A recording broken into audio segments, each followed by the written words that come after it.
Hello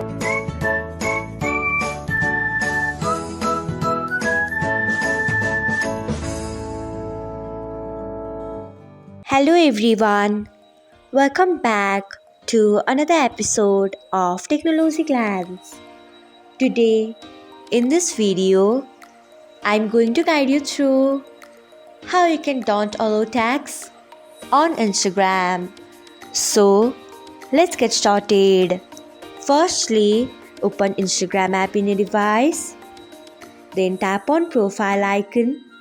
Next, tap on three lines icon. After that, tap on settings and privacy. Then scroll until you find tags and mentions. Then tap on it. After that, you can see the option of who can tag you. Below it, you can see the option of don't allow tags. Tap on it. So, this is how you can don't allow tags on Instagram. Thanks for watching. If you found this guide helpful, we would love it if you hit the thumbs up button below. We upload great new tech tutorials like this one every day.